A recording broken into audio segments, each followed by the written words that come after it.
webinar series by NorthSouth Foundation, where the champions and the high achievers share their journey, tips, and the tricks with students to excel in upcoming NorthSouth contests.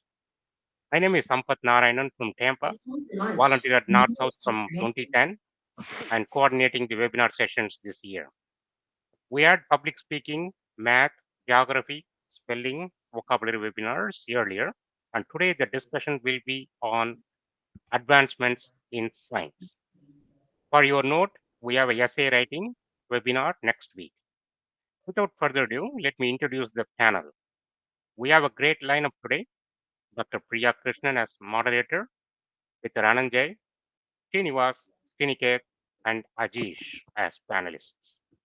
It is my pleasure to introduce moderator, Dr. Priya Krishnan, Assistant Professor of Medical University of Louisville School of Medicine.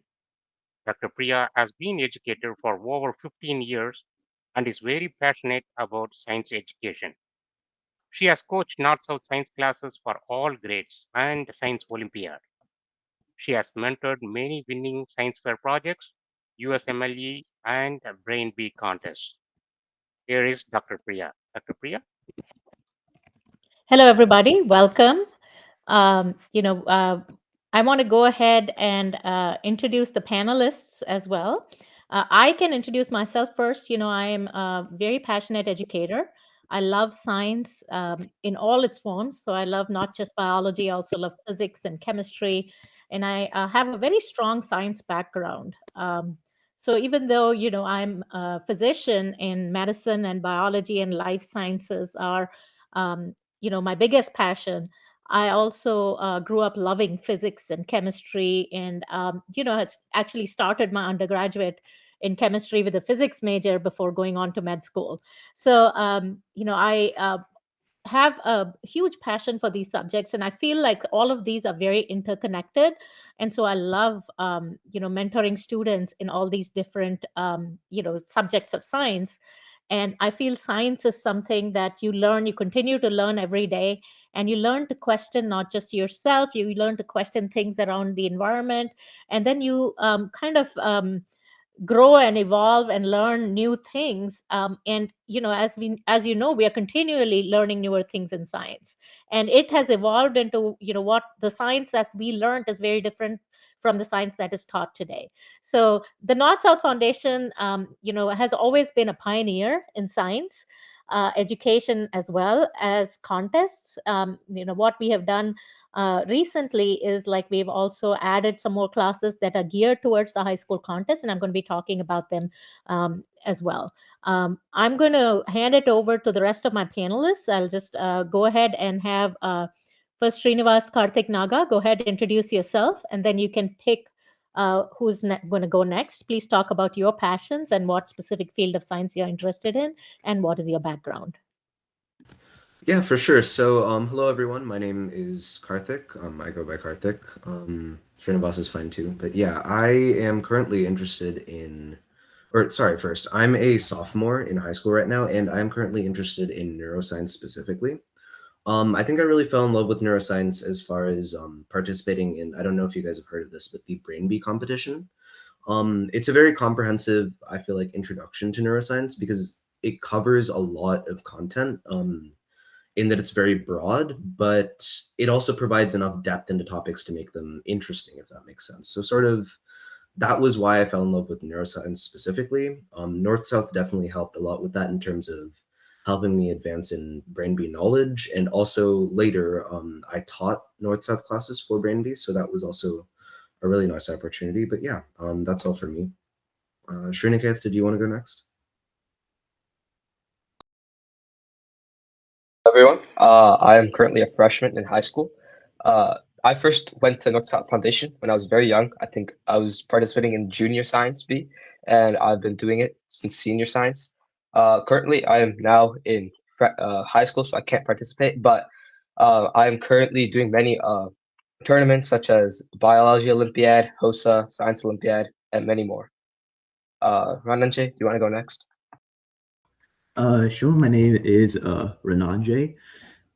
So I'm a freshman in high school, and I think I first started NSF science when I was in first grade. and I've been participating in I was participating in NSF Science for like maybe 6 years or so. And currently, I am participating in the USABO, the USA Biology Olympiad, and the USA Physics Olympiad. I think both of those provide a really good depth in content.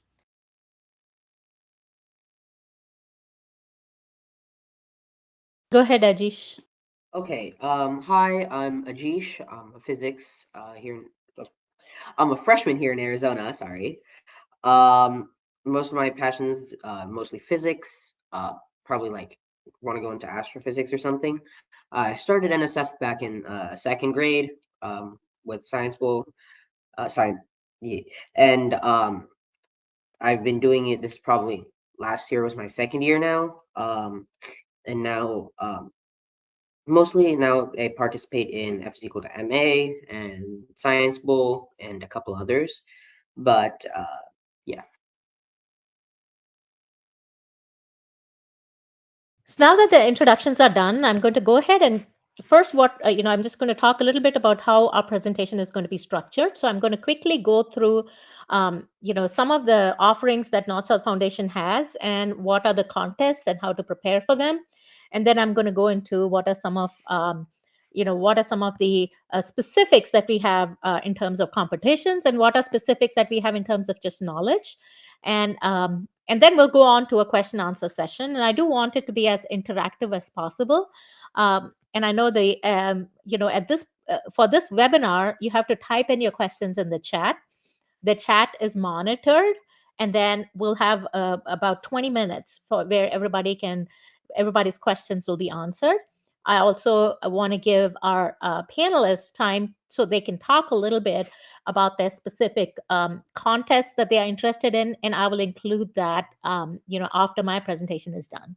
So in the interest of time, I'm going to go ahead and get started. First, I'm going to go through, like I said, what we have to offer in Learning Journey, and then kind of gradually take it on to contests, and then take it out to competition science, because there are two streams, right? Like one is science, to learn science just for knowledge itself, right? We all learn science just to learn about things, to learn about the world around us. And then we explore all of these different avenues in science to find out what we are interested in. And that's why, science education is actually a journey, right? And it starts with wonder and it moves on to wisdom. So I'm to go ahead and start presenting. Um, so my presentation is going to be titled From Wonder to Wisdom, a Learning Journey. And like I introduced myself, I'm Priya Krishnan. I'm currently the academics chair, and I work with Narayana Janga in the learning journey. So a little bit about North South. It's a nonprofit organization. It was founded by Dr. Ratnam Chitturi and Dr. Murli Gavini joined, and then the original mission was to sponsor underprivileged kids in India. And by 2022, North South Foundation had sponsored education for 23,000 children. In 2021, we were featured in New York Times, and most recently, our previous CEO, Dr. Balu Natarajan, was actually featured on CNN last year. And what is the long-term vision of North-South, right? So the North-South long-term vision is to, one, help our children's cognitive and physical development, help build their social skills and communication skills, and help in their emotional development. And for each of these things, we have different offerings in what we call the Learning Journey program, because learning is always a journey. There's never an end. You keep learning as we go. Okay. The goal of the science program is to create scientifically literate citizens. So it's not just scientists. All citizens, if we are scientifically literate, we can troubleshoot items in our day to day life. And in a world driven by data, the ability to question evidence and understand the cause and effect, it is a fundamental life skill. So it's really important that we understand, what is true and how we find out the truth, right? So we know that from as an educator, everybody learns at different levels and learning systems evolve. And I'll tell you why it's important, because our contests are also structured towards that. And I'm going to show you how. So in the elementary, it is just observation and curiosity. And a lot of the learning is didactic learning, right? Memorization, learning. But at the same time, you want to continue to question the things around you. And I'm going to show you a few slides in our Learning Journey Science program that actually tell you how um, it is structured towards the wonder phase. Okay. And then the middle school is the mechanism phase. So one of my favorite books for the middle school learning journey program was How Things Work. So there is that's one of my favorite books. It has like about 100 different inventions, and it basically takes you through what is the mechanism behind each of these things, right? So it is the mechanism phase, and you kind of research into, okay, how does the television work? How does the telephone work? How did they have rotary phones, and what's the difference between a rotary phone and a cell phone? So these are all things that you learn in middle school. And then the high school is the systems phase, where you know what are the fundamentals. You have observed things around you, you know how things work, and now you take that next step and you look at what is the global impact. How do I analyze the data? How do I present it? How do I come up with new ideas? So it brings us to why inquiry matters, right? So we go on to, like, what are the systems of learning? So you have active learning and you have passive learning. So passive learning is listening to lectures, memorizing facts, following recipes, right? The classic is, if somebody is learning something for the first time, the first thing they do is they look and see if somebody's ever done it before, and you try to kind of learn through the path that they traveled. You travel the path that has already been traveled. You're not ready to innovate yet, right? Because if you did, you actually would make it harder on yourself um, at the beginning, right? So initially, learning is passive learning, but at the same time, we have to constantly remind ourselves that even though there is passive learning, you have to have active inquiry. So even though you are just listening to lectures, you should have the ability to ask questions. Even though you're memorizing facts, you have to remember that while you're memorizing certain facts, you should question those facts and learn to design experiments that will question those facts, right? You may be following recipes, but you can analyze multiple recipes and then figure out which is the best that works for you. So that's why inquiry is so important. Just like the learning journey is from wonder to wisdom, you start with I wonder why, and then the wisdom is, oh, I know about this, but I still don't know something else. And then for an educator, it is like from the sage on the stage, right? Like, so basically, initially it was just a lecture, somebody giving a lecture and then everybody listening with their pencils and taking notes and so on. More than that, now it's a guide on the side. Basically, you facilitate discovery, you correct misconceptions, you encourage a productive struggle, because science is not easy, science is hard. But at the same time, if you go through that struggle of understanding, of setting up an experiment, of overcoming those obstacles in your experiments, then you learn. You have learned or mastered and learn something that nobody has ever learned before, right? Like, so if you do an experiment and you face hurdles and you're able to solve it, you will find unique ways of getting to solutions that may even be discoveries. So that is the goal of the learning journey program. So I'll start off with, okay, so what do we teach, and what do we test on the contest side? We have linked our learning journey curriculum to the next generation science standards and our contests. So, our contest curriculum, which is on the published North South Foundation website, has all the elements that are required, but it is a comprehensive list, right? So everybody wonders, oh, that's like a huge list. And if in this day and age where you have so many different ways of learning, where do I stop? To what level do I need to learn? Well, this is what we focus on, right? Remember, in the elementary school stages, it is mostly didactic learning and a little bit of questioning and a little bit of observational learning. Okay.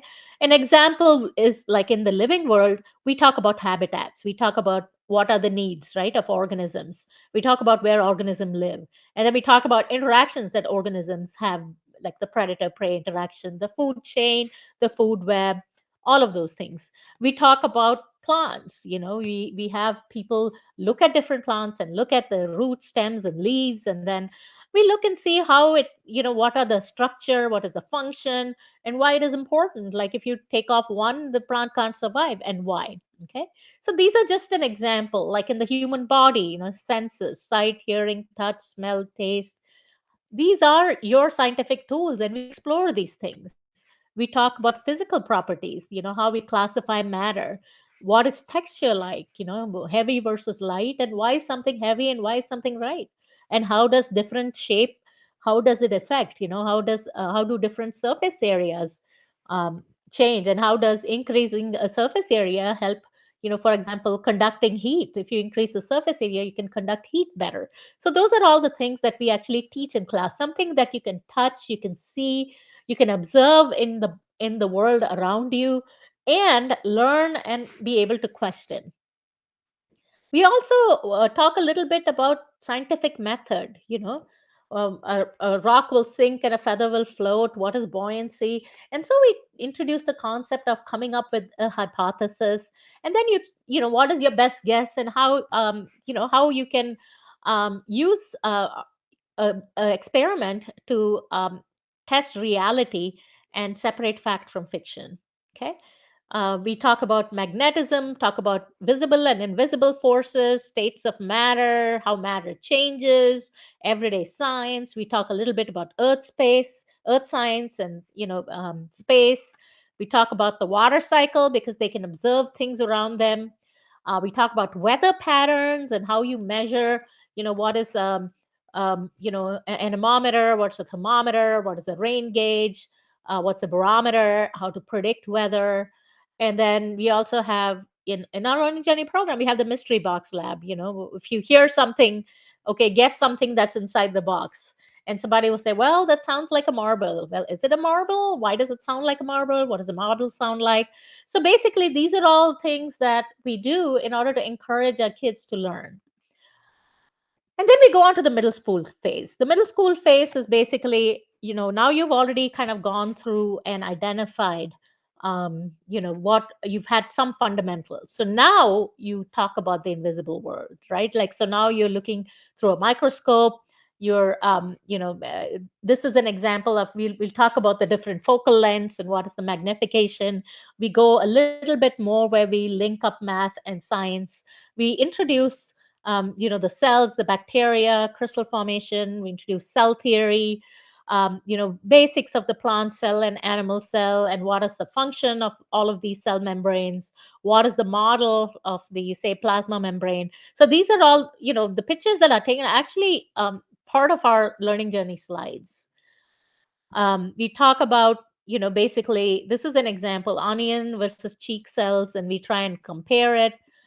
We used to have an inquiry-based class, but it was very hard to deliver that on a remote level. But we've still included some of our simulations. We call them PHET simulations. We've included some of our PHET simulations in our middle school science classes. We introduce the students to chemistry. We introduce, atomic structure, chemical changes, and then we introduce a little bit of physics because we find out that when kids are coming to high school, the exposure to physics is actually not that much.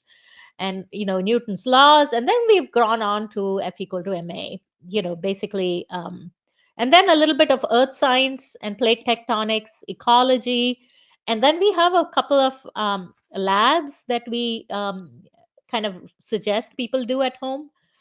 And then we go on to the high school phase. So what do we offer in the high school phase? We mainly offer courses which basically synthesize all the existing information, right? So we have our AP classes, and then we have our introduction classes, and then we have our competition classes.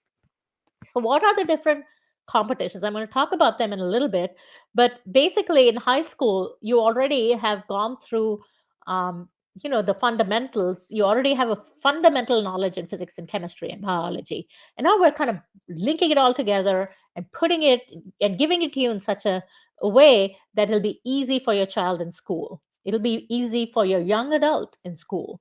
And when you when you learn it from a younger age, when you learn to question, scientific inquiry is something that we can teach, but as you continue to teach it, as you continue to learn from your environment, as you continue to grow, you'll realize that the more you know, you realize that there is so much more that you don't know. And that is your high school phase, where you've learned a ton, you think you know everything, and then you realize that everything that you knew was right. You learn to question it, that maybe it's not quite right. Maybe the earth isn't quite flat. Just a joke. We all know that the earth is um, not a completely perfect sphere. Okay. So, and then we talk about all the existing theories. We talk a little bit more, and the subjects that we've recently introduced are, in addition to our AP classes, we have our competition classes, which is our neuroscience classes. So we have neuroscience classes, which are introduction to brain B, both for middle as well as high schoolers. And then we have our biology Olympiad classes. And then we have our Science Olympiad classes. Now, Science Olympiad is a competition both in middle and high school. It's also in elementary school, but there are very few schools that offer it in elementary school. So we kind of incorporated the Science Olympiad curriculum into our elementary school offerings, and we're going into as we go into our middle school and our high school offerings, we've integrated some of the elements into the regular classes, and then we've separated it out into the Science Olympiad classes. As you know, students who do Science Olympiad realize that you end up knowing or gaining an in-depth knowledge. So I can tell you a little bit. I've been a certified Science Olympiad coach, and I went to their coaching academy, and I was actually, officially coaching for almost 3 to 4 years. And, obviously, because of my work commitments and North South Foundation commitments, I couldn't continue that anymore. So I've kind of continued that mission along with North South, where we've got curriculum and we teach most of these aspects of sciences, where you have different offerings that we give. In Last year, we introduced a great new offering called Code Busters, which is basically decoding puzzles. It's just one of the most fun classes that I've had. We had Alan Kai, who's just an amazing teacher. He helped me develop the curriculum and basically taught the curriculum. So there, and then we have earth sciences, where we talked about meteorology, we talked about geology, and then this year we started the introduction to physics, which is basically what we did was the non-calculus physics. And then we have our F equal to MA Physics Olympiad class. So Physics Olympiad has two steps to it. The initial step is the non-calculus part. Of course, if you know calculus and know trigonometry, it actually makes it easier. But at the same time, we felt like a lot of the students were coming to our Physics Olympiad class who had never taken physics before. So it was very difficult. And I had a couple of complaints from parents saying that, they don't understand that because they haven't had that fundamental knowledge. So that's why we introduced the introduction to physics. And I've always told parents that, talk to your student. And if there is something that the student does not understand, our coaches have started having office hours, where, you can have, a question answer session. You don't have a didactic set time. It's just for the student to ask questions that they may or may not have been comfortable asking in class. So those are all kind of our offerings. The high school, we talk a little bit more, incorporate a lot of the math concepts. We talk about molecular genetics. We go into details of biotechnology, into CRISPR and gene editing. We talk about, what is the should of science. Just because we can do something doesn't mean we should, right? So that is where bioethics is so important. Ethics provides us with directions. And as we all know, science is so powerful.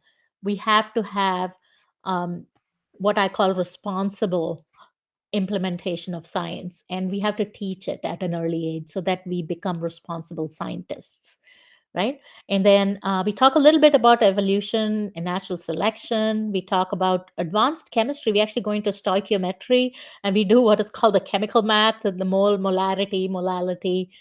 Um, we talk about the reactions. We talk about, we go into precision of finding the unknown substance, finding the concentration.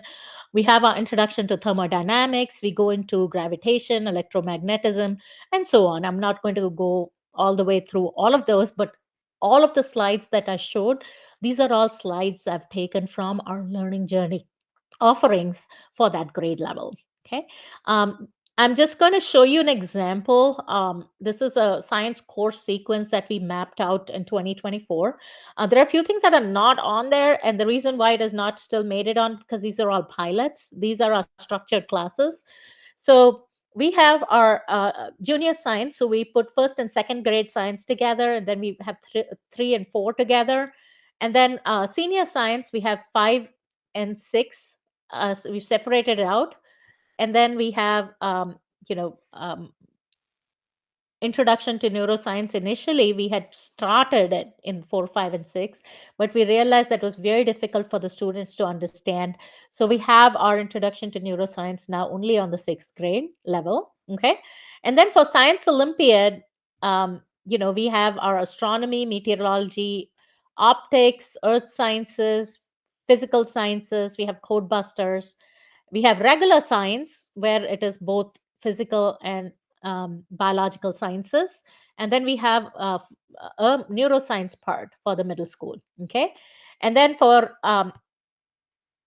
the advanced science, we have our AP classes, we have our Olympiad classes, we have Bio Olympiad, Physics Olympiad, Neuroscience classes. We also have our Introduction to Physics class.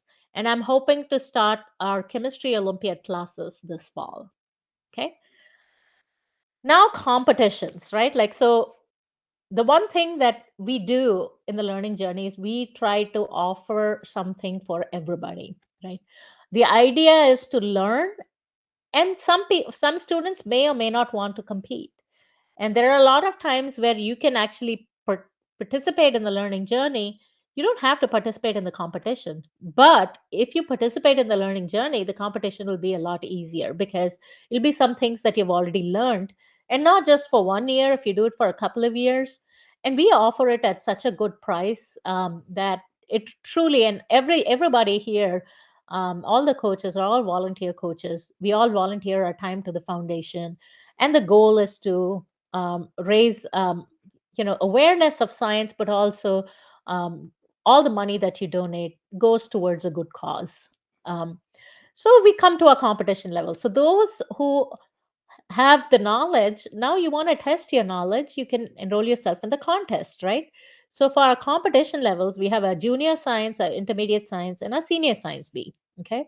So junior science B is 1, 2, and 3, intermediate is 4 and 5, senior science is 6, 7, and 8. Okay. And we have our specific topics actually in the North South Foundation website. Okay. What is our competition format? The regional contests, where you have written phase, and the top scorers from the regional contests, they are invited to the nationals. Okay. We don't have any negative marking. Okay. Then you have the national finals. For national finals, we have a written phase. Obviously, like any test, your nationals will always be a little harder than the regionals. And it has a written phase and an oral phase, where you have something called the science B, where the top scorers from the written phase, they advance to the oral phase. Okay. We've talked a little bit about the life sciences syllabus. I am not going to go into great detail about it. We have our specifics of our physical science topics, our earth science topics. This is a question that everybody asks. How do I prepare? How do I prepare for the contest? How do you prepare for the classes? And why is it important? Well, I think it's important because the contest and the competition anchors your learning. So, you will not know how much you know or don't know unless you test yourself. And, I always say we learn more from our mistakes than we learn from things we got right. So it's always good to test yourself. If you participate in a competition, you're competing with your peers, you can recognize, okay, there are gaps in my learning, in my knowledge base that I can go and correct. I can go and look at this and learn a little bit more, right? So the point, how do you prepare? You utilize what we provide. You utilize the coaching materials, utilize the practice tests uh, provided upon registration, read the books. So there are some books that are suggested, and I'm telling you that the questions will not come from the books. We give questions that are so much more than from the books. Okay, practice, and then you build your speed and accuracy.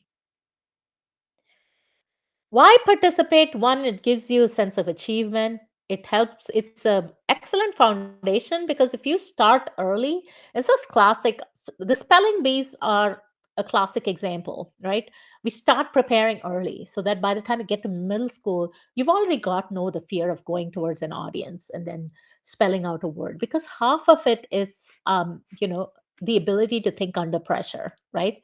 You've heard a word that you've never heard, and then you are trying to think through it and then spell it. At the same time, you're front of a bunch of people, a bunch of an audience. So one, you have to be able to think on your feet, and two, you have to be able to focus and kind of drown out what I would call as noise around you, right? And so once you've done that, in science it is pretty much the same, right? Once you get used to the science contests, it is an excellent foundation for advancement. You can do science Olympiad, you could do standardized tests. In each state, I'm sure you have Governor's Cup, you have other things. And then your participation, both the contest prep, the money that you give for registration, most of it goes towards supporting underprivileged children. So there is a utility in participating. Okay, so, what are some of the contests, right? What is the Science Olympiad? I call it the track meet of science, right? You have a team of 15 students, you compete in 23 events spanning all disciplines. This has to be done through school because it is a team event, right? It's not an individual event. You have build events where you build bridges, there's a wheeled vehicle, there's an event where you build a helicopter with balsa, and then you measure how much your helicopter kind of stays in the air. You build a hovercraft. You have a wheeled vehicle where you see how long the vehicle could go. Lab events are a lot of fun. You do fingerprinting. You kind of try to find what the powder is. Circuit lab, forensics. It's a lot of fun. And then you have the study events. You have anatomy and physiology and astronomy, and then fossils, for which you have a binder. So, you have in Science Olympiad, for most events, you have what is called a cheat sheet and a binder. These are things that you're allowed to have. So, what they're essentially telling you is, we're not testing you on memorization. We're testing you on how you can apply the knowledge that you have in front of you. And that's why I think Science Olympiad is a great example of how you should learn science. The strategy of Science Olympiad is a team balance. They have a study, you have a cheat sheet or a binder. And then am constantly amazed at the depth of knowledge that the students gain. So, Science Olympiad is not just a competition, it helps you gain a deep sense of knowledge on those specific events. And but when you go to high school and you're getting ready to apply for college and are selecting your major, it helps you decide what you like and what you don't like. There may be some things that really may not be a cup of tea, right? And you will never know that unless you have tried it. And I always tell students that, mix up your events. Don't do the same event all 5 years. It goes into from middle school to high school. So I say don't do the same events. Mix up your events so that you can figure out which is the best event for you. And then you have National Science Bowl. So the National Science Bowl is slightly different. Again, it's based on school. It's a buzzer-based competition. It's sponsored by the U.S. Department of Energy, and it's a team of four plus one alternate. Right? You have toss-up questions and bonus questions for teams, and it's a double elimination tournament. So it is basically a quick recall tournament calculation, very similar to Quiz Bowl, but it's very focused towards science. And again, because you have a fundamental knowledge that you've gained in elementary school through the Learning Journey program, and if you take our classes, your fundamentals will be so strong that you will be able to participate successfully in the National Science Bowl. Okay. And these are all the same subjects that are there in the Science Bowl. You have another competition. This used to be called the Broadcom Masters, and now it's called the Thermo Fisher Junior Innovators Challenge. This is a STEM competition in the US. And this is more science fair. So this is like, you have to set up your experiment. Um, and it's usually part of a team. So it focuses on communication, teamwork, and technical skills. There is the Regeneron ISEF, which is the International Science and Engineering Fair. It's very important for middle and high school, and some of the um, colleges, they really highly regard these science fair winners because it goes well towards building your science portfolio for college. Um, the Regeneron ISEF is a little more advanced, and you really have to have a mentor.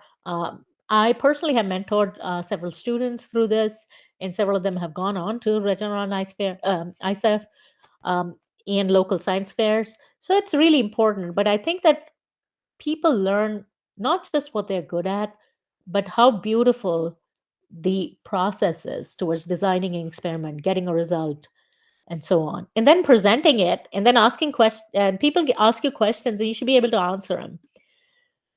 There's also the Explorer Vision, which is sponsored by Toshiba and the National Science Teachers Association.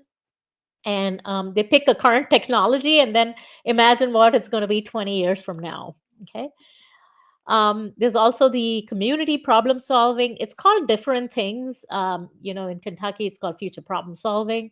Elsewhere, it's called e-cyber mission. So it's different. You take a problem that is affecting your community, and you figure out an example is like water quality, right? Like arsenic sensors in the water. So that's one. Or say the grid of traffic light, how the traffic light system is arranged, and how there's actually a method to the madness, how you can arrange the grid so that you can help decompress the traffic, right? And then you have the Army sponsored educational outreach programs for middle schoolers. You have the big three Olympiads, which is the USA Biology Olympiad. You have the Chemistry Olympiad. You have the Physics Olympiad. We offer classes for all of these Olympiads, except for chemistry, which we are starting this fall. Okay. This is the calendar. You start in August and November. I would say start in the summer, preparing or deciding what you want to do. Start preparing in the fall, form your teams, register. December to Feb is your regionals usually, and then you have the state national finals. NorthSouth Foundation, again, you have your regionals in end of March and April, and then the finals are usually in August and September. Okay, so this is kind of the end of my presentation. I was, the most important thing is I was trying to make sure that I kind of hit all the high points. I'm going to stop sharing my screen. And then I'm going to go to each and every one of my panelists, and I want them to kind of explain one, how they got interested in the subjects that they are interested in. Several of the panelists have been coaches in the Learning Journey program. So I want to make sure that you all have a voice and you hear from who I would say are our target audience, because learning has changed over the years. I think that each and every one of the panelists brings their unique perspective and has their passion that they can talk about. And I want the panelists also to talk a little bit about if they have taken Learning Journey classes and what has been their experience, some of the challenges. And I want everybody to have some time for questioning. So I'm going to hand it over, and as we did for our introductions, I am going to hand it over to Karthik. So Karthik, take it away from here. Talk a little bit in detail about your experience, both as a coach and as a student in the competitions, and how do you think this would benefit all the students, and explain to some of our members of the audience as to why you think learning journey and the contests are important. Go ahead, Karthik. You're For on, sure, and yeah. then So, who goes sorry? on after you? Okay. Okay, yeah, sure. So, like I said originally, in my introduction, I really got into neuroscience with the Brain Bee. And although I did participate within the Brain Bee, at the regional level and then later at the national level, in ninth grade, my journey with that really started in middle school when I joined NSF classes for Brain Bee. I had a really wonderful instructor. I'm not sure of his name entirely. It's been a really long time, but he did a great job of just explaining a lot of the more complex subjects or complex topics within neuroscience. I'm not gonna lie, a lot of that stuff just flew over my head initially, but it definitely did a lot to like plant that seed of interest, and sort of growth of knowledge. Um, just sort of, at least as far as material gathering, there were a lot of very useful tips and tricks that were provided, a lot of useful textbooks, resources, whatnot. So I would say in terms of preparing you for a competition, NSF classes are very useful in that they provide you the material you need to succeed in a more comprehensive way than I would say I've tried looking in other places, and I haven't been able to find nearly like the same personalized learning experience, if that makes sense. So definitely as far as for learning how to do well in competitions, I would say NSF is really important. As far as the why of doing competitions, personally, I've noticed that after I took the Brain Bee, in my science or anatomy and physiology classes, I've been able to get a better grasp of knowledge and perform just generally better in those classes because once you learn, at least for medicine, right? Because this is my sort of interest. Once you learn sort of one topic or once you start learning one topic, everything else sort of starts clicking. It's all very contextual. But yeah, performance obviously strengthening your college apps. But yeah, that's really been my experience. After learning with after participating in the Brain Bee, I coached for introductory neuroscience and also was an assistant coach for senior neuroscience. Both of those were also really valuable experiences, getting sort of a behind the scenes look at how this stuff is prepared, how to teach. I try to make my classes personally very, very interactive. I will constantly ask questions, just to sort of test like, are the students getting the material? Do they need extra explanation? I'll try to go back in content, and it's very non-ordered. It's really just what the students feel best at, what they want to learn. But yeah, that's all I had. Ren and Jada, do you want to go next? Okay, sure. So I haven't really had any experience with NSF classes, but I have done a significant amount of NSF competitions and contests. And I think like the real value in NSF contests is how early you can start because I was able to because through it I was able to get started into science in like first grade, which is really early than most people. And mm, when I started NSF contest in like first grade, I think I really wasn't, you know, doing it. I wasn't even really aware about like the competition, if that makes sense. I think there was just a lot of fun in doing science and learning about facts that I wouldn't have really seen in the world. Like if I'm looking at a plant, after learning the science behind it, I could understand what the plant cells are doing, how it grows, why it grows, and when it grows. And yeah, I think NSF and by preparing for these contests, I think it was really helpful just in like showing the value of science in the first place, all the way back in first grade. And yeah, I think that really has carried over to today, where I sometimes I still use some of the preparation from all the way back then in elementary, middle school in my USAVO preparation.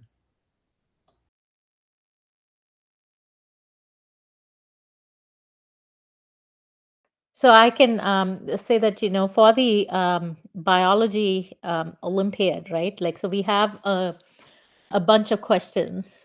Brain Bee, we have a question bank that we share with the students. Those are basically part of the learning journey program. We do all those questions in class. We have a pretty robust question bank that we go through all those questions in the class itself. We don't kind of release it because a lot of it is proprietary. We don't release it out to the public, but if you take our classes, we actually go through all of those questions. There was a question as to how you can access the 1,000 plus questions from past Bs. We released the 1,000 words in spelling bee. The science question paper, there is one year's question paper that was released. I think it was last year we released a question paper. Like most competitions, there's usually a lag because we don't like to release, we don't want you just preparing on the questions, but you can take a look at the past question paper that you will get. Um, when you sign up for the contest, you will get access to one of the released question papers. You also have sample questions. And then if you participate in the Learning Journey program, we have homework questions that we give, about 20 questions every class. It depends on, we don't give that much for elementary school. The goal is that you're not just doing the questions. The goal is to learn the fundamentals and then do the contest, and you can question yourself. We are in the process of building a question bank. Um, I think that's a very good question that you asked. So, do we have a question bank that we release? And the answer is no. At the present time, we don't have a science question bank that we have released. We have released question papers, but our homework questions for the Learning Journey program have almost 10 to 15 questions per class. We give homework and we go through those questions in class, and it's incorporated into the curriculum. So one thing I wanted to talk about is our neuroscience and brain bee, right? So Karthik, I think your interest is brain bee, and Sriniket, I think you also said you were interested in brain bee, right? So I think that brain bee is we had a winner, Harini, from last year, I think 2 years ago, rather. She actually was a finalist in the National Brain Bee, and she was just an amazing student. These materials that we do, like for example, the material that Karthik, learned as a learner, is different now because guess what has happened? Every year, those materials are refined. Karthik himself has been working to refine that material. So Harini looked at it and refined the material. Karthik looked at it and refined the material. So we have the luxury of having great, great dedicated students who are basically refining our material and making it better and better. So that is one thing, and then the brain bee is unique in that if you qualify for nationals, right, and you go to nationals, you can't go again. You have one shot. That is not true for any of the other competitions. So I always say, NorthSouth Foundation you can do as many times. So start your prep, attend the brain bee competitions in NorthSouth, get used to participating in the nationals. And then when you are ready, usually 9th or 10th grade, I would recommend 10th grade is when you kind of achieve your dream of going to the nationals and giving it your best shot. Because by God's grace, if you qualify as a 9th grader, but your knowledge is good for the regional level, but not as good for the national level, then you'll kind of handicap yourself. So I feel like it's a little bit of a disadvantage if you qualify too early. So that's something that you have to be cognizant of. The next thing I wanted to talk about was the physics Olympiad. So I think Ajish and Sriniket and Rananjay, right? All three of you have an interest in physics. Do you want to talk a little bit about have any, I don't know if any of you have taught the physics. I don't think any of you have taught the physics class, but it's currently the physics class is taught by um, Anirudh Iyengar, who's a freshman at UC Berkeley. Um, and he has had passion for teaching physics. And so myself and Anirudh Iyengar actually created the physics curriculum and had it vetted by a physics professor before we kind of kind of started those classes. But it is a great curriculum. It's fantastic in terms of giving knowledge. Now I want to give you all a chance to talk a little bit. So Rananjay, why don't you go first, and then hand it over to the other students. Go ahead. Okay, sure. So, the USA PHO exam, the thing that comes before that is the FMA exam. That's a 25 question multiple choice exam. And then if you get a high enough score on that, then you qualify for the USA PHO exam, where it's mostly proof based. Yeah, it's mostly, well, not proof based. You have to just show your work in a very thorough way, and for many different puzzles. I'd call them puzzles in physics, for many different situations. And one thing that I really liked about doing the USAFO, oh, I'm still doing the USAFO. So one thing I like about doing the USAFO is that one, it has a really good depth of content. Like it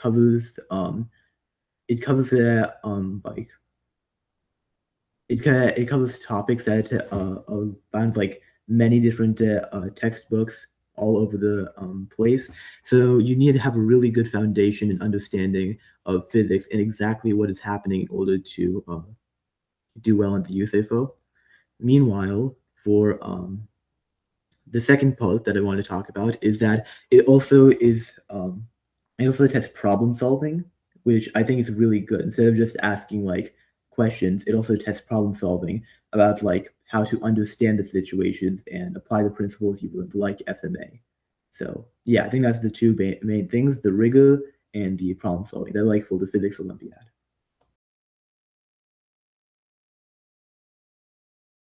And I'll hand it off to Shriniket. So regarding physics, I'm not in F equals MA or just USA PHO, but I am in USABO and US NCO, the Chem Olympiad and Biology Olympiad. For those specifically, I think memorization is key and like actually understand the concepts instead of just like memorize the words but you don't know what they mean. Because if you memorize the words, then you just won't, like, if there's a topic that's very similar to those, you won't be able to understand. And if you actually know the concept, the similar questions will also be very easy, so you could apply the same things.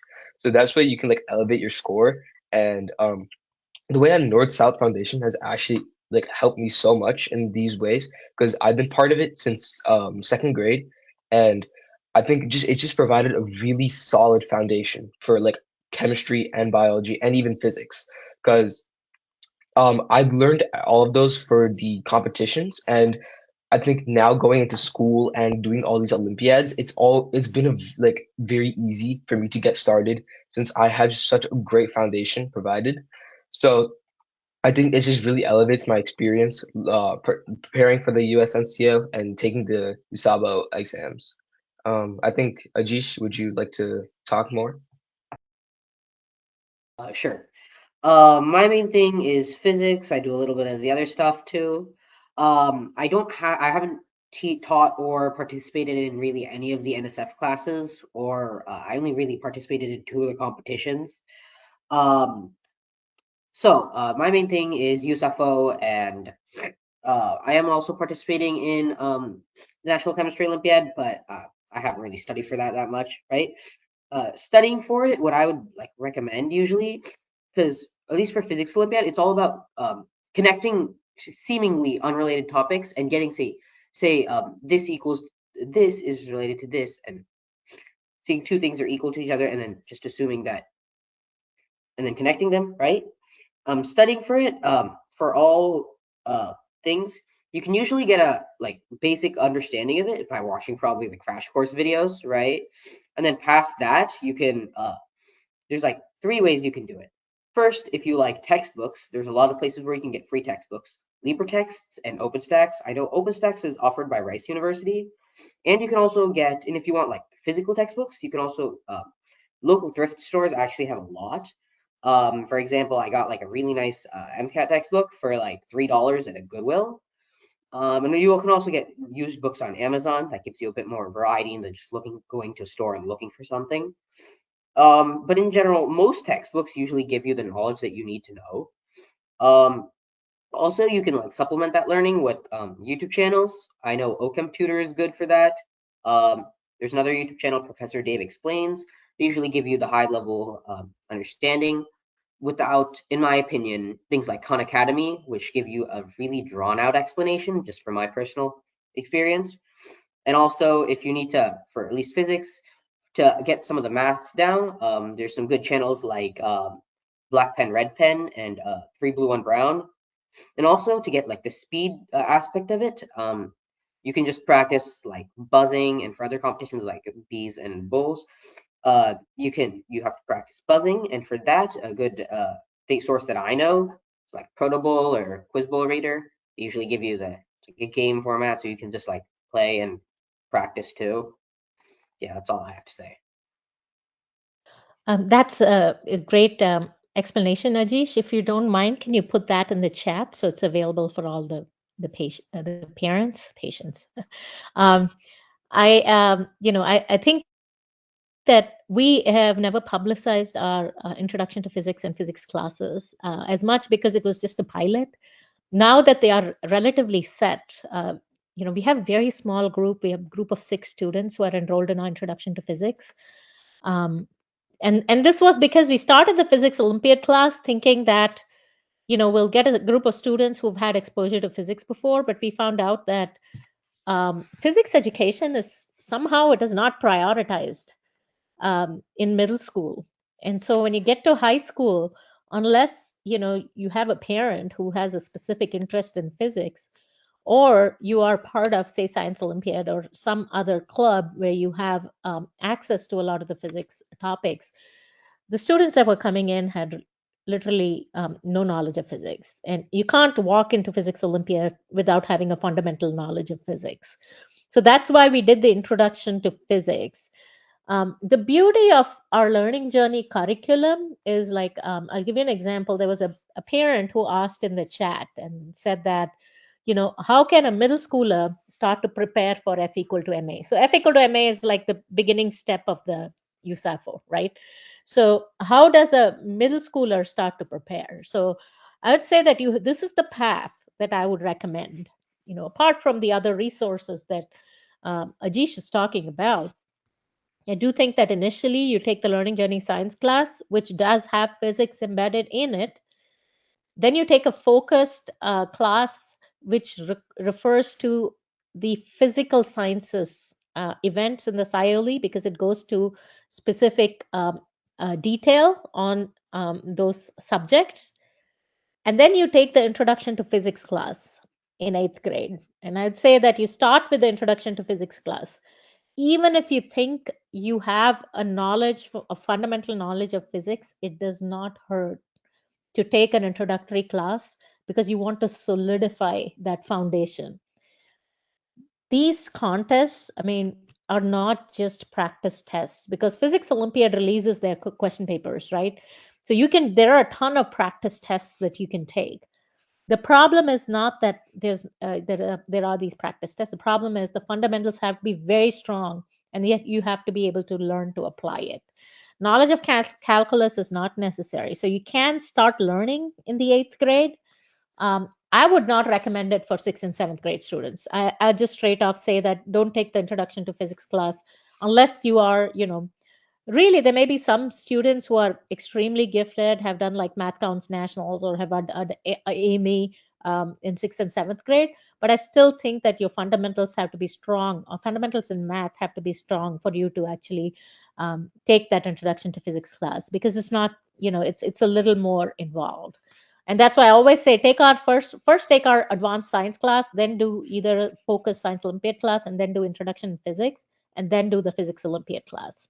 So it really is a 2 to 3 year prep, in my opinion, to get to where you need to be, if you truly want to focus on that.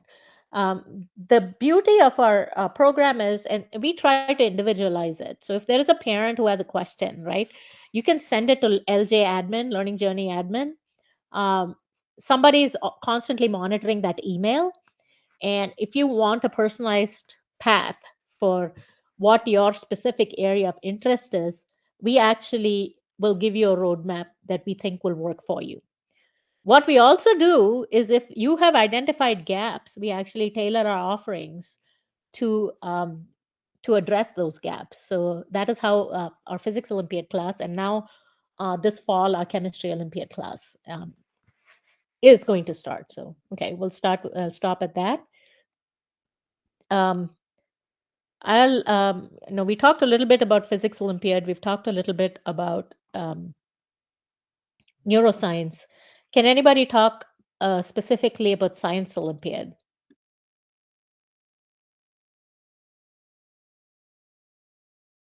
So I have a little bit of experience. Or Trinket, you can go ahead. Sorry. Right. Yeah. So I'm currently participating in Science Olympiad in the high school level, Division C. I've also done it for 3 years in middle school.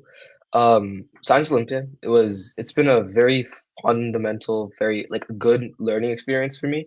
There's like so many topics that you can go, and usually if when you're assigned a topic, you go in such a depth that you can't replicate without doing Science Olympiad. It's just such a great way to like figure out what you really like.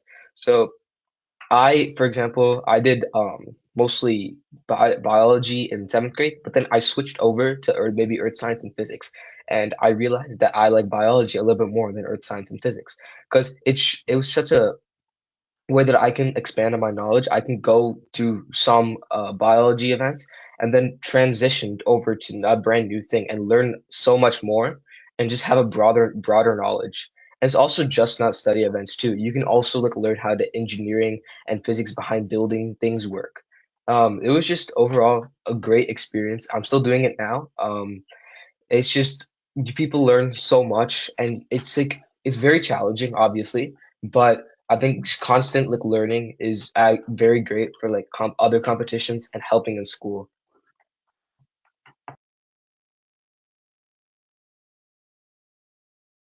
I think Karthik had something to add too. Oh, yeah, sorry. So, I participated in Science Olympiad not really as extensively. I did it in middle school. Um, what I was surprised at was that the Division B and Division C, that is the middle school and high school curriculum, they say there's a division. There's really not, right? They expect you to know the same things pretty much either ways, and that just like sort of shocked me, I think, and also brought my competition ability down a little bit. But it's definitely really, really important to gain that exposure in middle school, I feel like. Um, I feel like I found out it really wasn't my type of thing, despite the amount of like varied competitions they offered. I think if I did try it in high school, and maybe focused on Brain B as a sophomore instead, I would have been maybe a little bit more successful. It was just also the idea of a team event that kind of threw me off. But definitely, it's a really important experience, I would say, if you're going into high school and you're still trying to sample different interests within science. But yeah, that's all I had to say.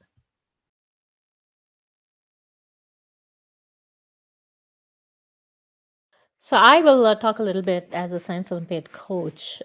What I've always found is that, specifically the cheat sheets and the binders. That was a completely new concept where you're actually given, if you're pretty resourceful. I've seen kids like put in like everything in the world on their cheat sheets and use a magnifying glass to read it, decrease the font to size 8 font and so on and so forth. And so that you can put it on your sheet so that the testing is not just didactic learning. That is the point, right? These are all application based. Um, and Science Olympics is team. It's a team event, so you only do as well as your team, which sometimes can be, the team can pull you up or can pull you down, right? And so you have to learn to function well as a team. So I think that that's an important part of Science Olympiad. The challenge of Science Olympiad is exactly that, right? It is a team event, and you have to have it in your school for you to participate. And so not all schools participate in Science Olympiad. And there seems to be pockets, like the Midwest seems to be a hub for Science Olympiad, and the East Coast and the West Coast. And of course, Texas, which is a hub for pretty much everything. So there otherwise, like there are schools that are more rural that don't have access to Science Olympiad. And I think that they're also, because one of the things is they have to have a teacher that is willing to take it on, and sometimes it's very hard to find teachers because of the national shortage. So I think that those are some of the things. um, for math, we have a lot of resources. For science, because it kind of gets divided into life science, physical science, chemistry, each of these there's so many resources that are available. um, I also think that now it's not a question of resources, it's a question of how can we guide our students to utilize those resources effectively and not get lost in the process, because you can keep learning, because there are just so many resources out there. um, Now I would say Khan Academy caters towards like a very fundamental knowledge. I don't think it goes into as much depth. That is just my personal experience. I want, I'm not. It's excellent for a lot of things, but it is a little what I would call slower, and it's really not targeted towards a contest. But it's an excellent resource for most things. So let me see. I'm looking at the question thread. We have a few minutes for question answers. Um, I think when we registered at NorthSouth, we like to know about books to read to gain the knowledge required for these programs. Well, I would say that a lot of it is not books. You do have the science, Pearson's science textbooks that, lot of our science curriculum is based on not just Pearson's, it's also the next generation science standards and core curriculum requirements. And then we use that, and we've mapped out our entire syllabus. And we are in the process of refining it. So those who have taken our learning journey classes know that every year the syllabus is refined. Just like the brain bee, every year we change the syllabus. We don't change the fundamentals, we actually refine it. We add questions. We say, oh, okay, this particular concept was not explained as well. So we are constantly refining our curriculum. So I think that we try to become that filter where you have a lot of noise in the system, and we try to filter it, and we try to organize it and give it to you in a format where you can digest it a little more easier. I'm trying to go. There were hands raised. I think Rakesh, can you go ahead and voice your question? Sampath, is it like, can they ask, or is it a typed question? Yeah, type question. We're Okay. not sure whether we can switch on the mic, but Okay. if you type the questions, we will read out. Okay. I will read out some of the questions and answers. So one of the questions was, we registered at North South. I'd like to know about what kind of books to read to gain the knowledge required for these programs. So the programs per se, you can, if you join the learning journey classes, you'll have materials provided to you. You'll have problems given to you throughout the course of the year, so that when you come to the contest, you already have acquired all the fundamentals. These are all based off textbooks. We'll give you, additional resources that you can get to.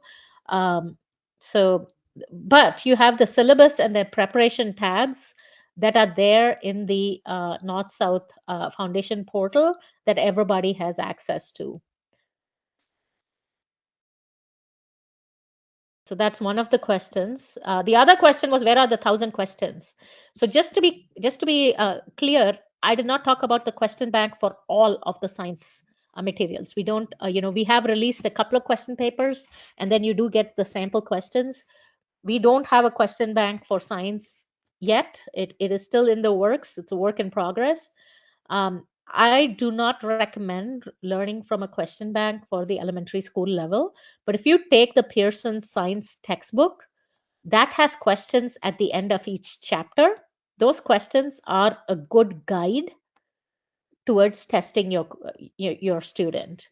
That textbook is mentioned in the syllabus for North South in the context section on our web page.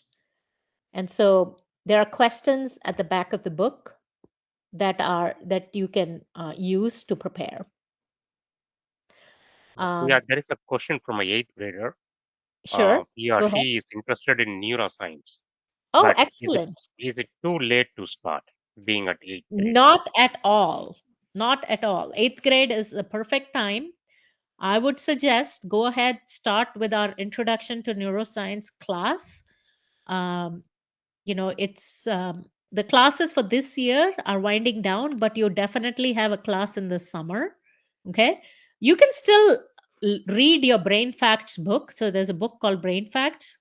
Um, Karthik, do you mind putting a link to the book or in the chat? So Brain Facts book is there. It's a free download. Everybody has access to the textbook. It's OpenStax, I think it is, and they provide you. Neuroscience Foundation provides it. There's another textbook, neuroscience textbook, that they provide free of cost. It's available to everybody. Okay. Thanks, Karthik, for posting the link. So you can read the book, but it is very didactic, right? Karthik, you can speak to it. Like just learning the book by itself, it's actually very dry. So when we do when we teach you in class, it actually makes it a lot more fun and interactive. Actually, one of the things when I was teaching, I've taught some of the advanced classes for neuroscience. I would just take the book and then I'll keep asking questions as we go on. And, I would not even, I had the book in front of me and I'm going to ask questions.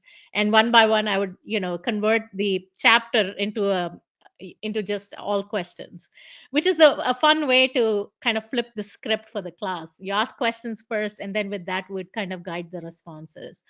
Every tutor has a different teaching style. And I would say Karthik had, as a, we pick our instructors. We vet especially for our advanced classes. Karthik is an excellent instructor. And he's been one of our students. I don't know if you have been in one of my classes, but those who have been in my classes know, my classes are always question answer. It's never didactic that I'm never going to go through just the slides. I'm going to ask questions, and I expect everybody to have their mics on to answer me, and I'll just do it real quick. And we go through a ton of material. But yeah, eighth grader, it is not late. Go ahead, familiarize yourself with the book. Join the class that we'll offer in the summer. We are going to offer neuroscience in the summer.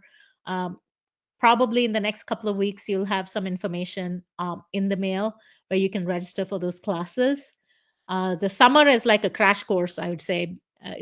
I always say take the summer class, and then even if some of the same concepts are taught again, it'll be a slower progression. It'll reinforce your concepts. Sometimes you can take the same class, but we split up our neuroscience into introductory and then advanced. So you can take the introductory class in the summer and take the advanced class in the fall, and you'll be ready. Most efficient way to study for science Olympiad?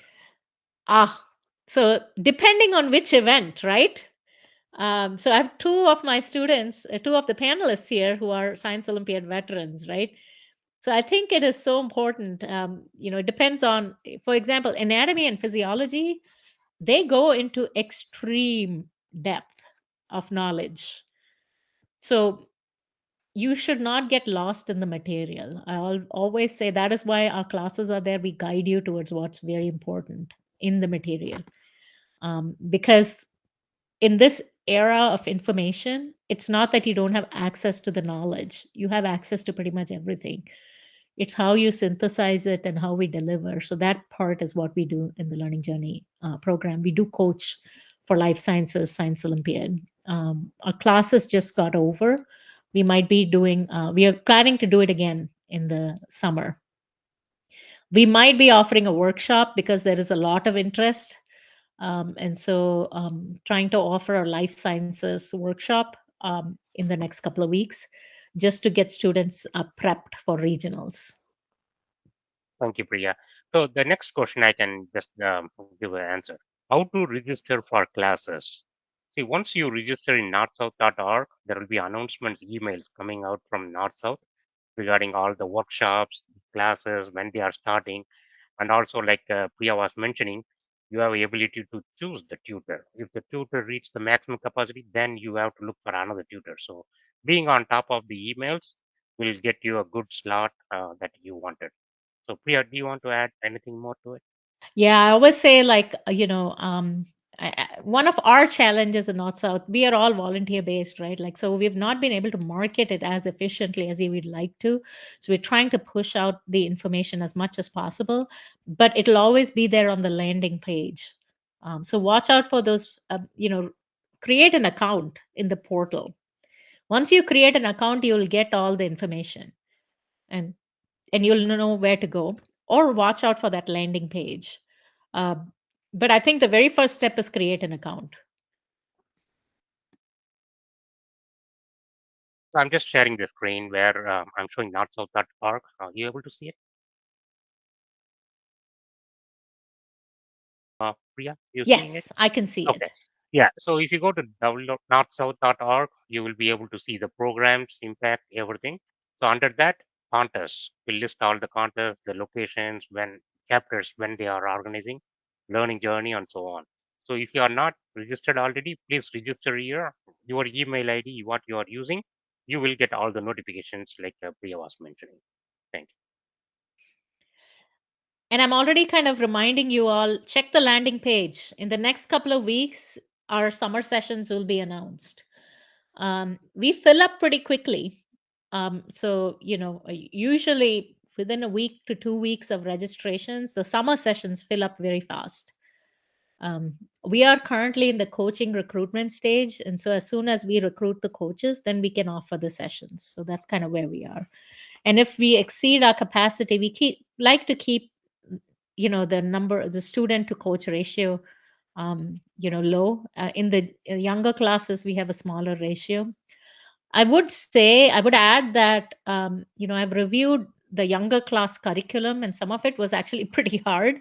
So we've kind of taken it down and changed the curriculum a little bit.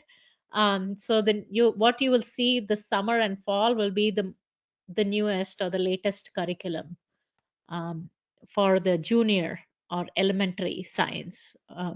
Again, all of this will be mapped. The elementary science is mapped to the national standards, next generation science standards. And the goal is that it'll help strengthen their fundamentals and help them in school in the elementary level, as well as help them in the North South contest. Thank you, Priya.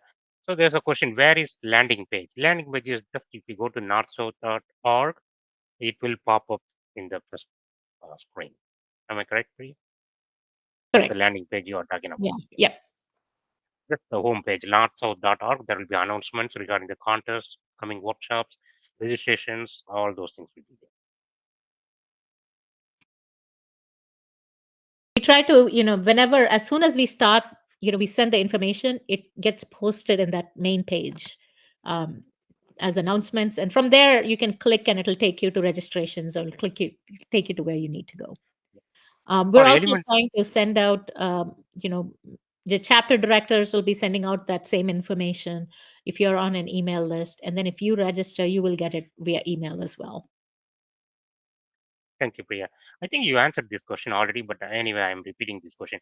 For elementary, I'm not seeing any learning journey programs. Are you going to have more programs? Oh, we do have elementary school learning journey programs. Um, Science is there. We have science, we have math.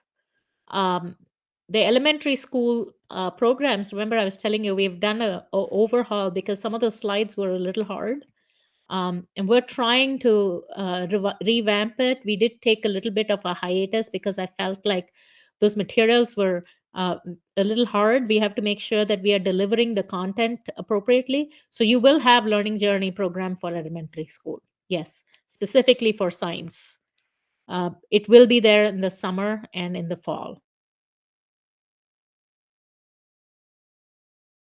Regarding learning journey classes, there is another question. Sometimes taking multiple subjects is difficult because of the time constraints, and so on. And also, high school is preparing for Olympiad. Now, is there a way to sign up for specific one of the Olympiad preparation classes or just a AP course instead of many courses?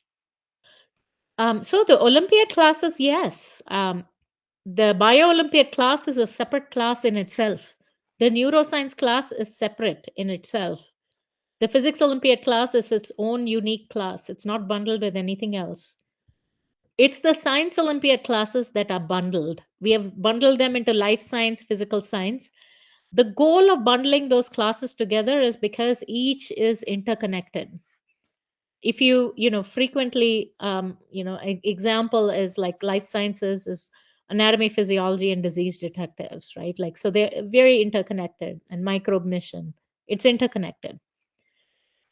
And the difference, and this is where Karthik gave that input, if you remember, he said that he was just surprised that it's very similar for the middle and high schoolers. Yeah, in sometimes in some of the invitationals, the test questions are the same. The cutoff is different. Isn't that your experience, Karthik? For sure, yeah, it's the same exact material. Yeah, the material is the same. The questions are also the same sometimes. And I've set question papers. I've set question papers for the state science Olympiad competition, and it's just very interesting. Because the concept is that science does not have a ceiling. There is no ceiling in science. Anybody can learn anything up, as long as they can understand the subject. So the cutoffs are different. So Division B, which is middle school, will have a different cutoff than Division C. And so because you're not competing with the high schoolers. Yeah. At this point of time, I just wanted to make a quick announcement on the upcoming regional contest by NorthSouth Foundation at the chapter level. So we are going to have this contest in 2 weekends. One is going to be March 28th and 29th, and April 25th and 26th. So check the contest calendar in our northsouth.org and register as soon as possible. Um, so there is so quite a bit of repeated questions which we answered. Now, at this point of time, Priya, we have like a 8 minutes. Any closing thoughts by all the panel members, panelists? Any tips and tricks that's not being shared so far? I would start out by having the panelists kind of give their closing thoughts, and then I can wrap up. So, we'll go by the same order. Start with Karthik, and then, you can hand it over to whoever goes next. So each of you has a chance to speak.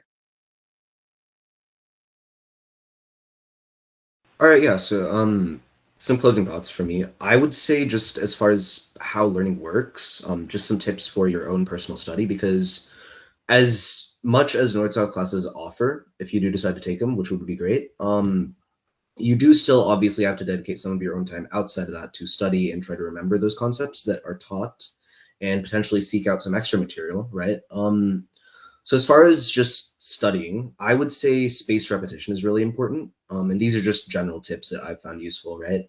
Spaced repetition is a concept where you study a material and then sometime afterwards you revise it, and then an increasing time afterwards you revise it, and so on and so forth. That's supposed to offset the amount of that content that you forget over time. And I found that it's really useful, right? It just solidifies concepts a little easier. And as competitions are approaching, it is very, very tempting to just like go look back at the textbook and like keep rereading, at least for me. Do not do that. I guarantee you it is not as effective of a strategy as quizzing yourself. Notebook LM, I don't know if you guys have heard of it. If you feed it content and ask it to generate quizzes, it can do a really great job of also acting as sort of a study buddy for that section or chapter that you're reading of a textbook. Like I'm doing the HOSA behavioral health or psychology event right now, and Notebook LM has really helped, right? So yeah, spaced repetition, quizzing yourself, and writing on paper, I would say, all of those really helped. iPad also works. I just find that paper is, as long as you're not typing, really. But yeah, that's my thoughts. Triniket, do you want to go next? Ajish, I think Ajish logged off. Rananjay, want to go ahead? Sure, I don't think there's much time, but two things. First of all, just like try to make a diagram to remember things, because like brain just remember diagrams way easier. Um, like we just have way better visual processing than other senses. And second is that this was already mentioned in the presentation, but once again, you should probably like get your information about a concept from multiple different sources because that just helps you remember a lot. And I can give an example. Like once I was reading the Brain Fact book, and I think there's something in it about how a neuron produces this molecule called CAMP, uh, during LTP, I think. I forgot the exact thing, but it should be something like that. And I didn't really understand at the time. It was hard to remember because CAMP felt like a very arbitrary molecule. Like, why would it be this? It's not really commonly brought up. But like in Campbell, which is the biology textbook, like a very good biology textbook, it was mentioned how in cell signaling, CAMP is a very common secondary messenger, I think. So it made a lot of sense as to why CAMP specifically was in that, and I don't think I'm going to be able to forget that neurons have like the CAMP levels elevated. So that's just like one example. But and I'm not suggesting that like you just go to like neuroscience textbooks to learn about biology. But yeah, my point is just that the learning from multiple sources very effective. Helps you remember your facts. Oh yeah, Shriniket. I feel that for these Olympiads, for these competitions, I think just general understanding the concepts rather than memorizing. Again, if you really don't understand why something happens, you're never gonna actually answer more questions. You're only gonna know the singular question that you memorized, and it was just gonna be very inefficient because you're gonna be constantly memorizing things without actually understanding. This is kind of like the same way I used for USABO, USNCO, and even the North South Foundation competitions that I did in previous years. Um, and also looking at like a syllabus, looking at a textbook that just provides you direction rather than moving around topics without any direction, without um, just like moving from random like biology and then feeling like you want to do chemistry. That's just not gonna allow you to not memorize but understand concepts more. So I think having a direction in which you want to learn these specific topics, like moving and having a calendar and a specific timings in which you want to learn these things is very helpful. And specifically for Olympiads, I think just going to a textbook and really understanding the topics, like Campbell's for biology and Zoom dolls for chemistry. And I think just if you don't understand a topic, look at outside sources. Don't constantly kind of try to understand based on what they say. Maybe look at a YouTube video, look at and search up a new source, just so that you actually understand what you're learning. I second what all the panelists have said. For Chemistry Olympiad, so Zoom Dials has questions. There's like a whole bunch of questions in Zoom Dials that you can solve, right? So we actually have solutions. That's why we are starting the Chemistry Olympiad this fall. We have the solutions to all the problems in Zoom Dial, and we're slowly going to go over them. Similarly, for biology, Campbell is like I would say the gold standard. It's the Bhagavad Gita for for taking the exam.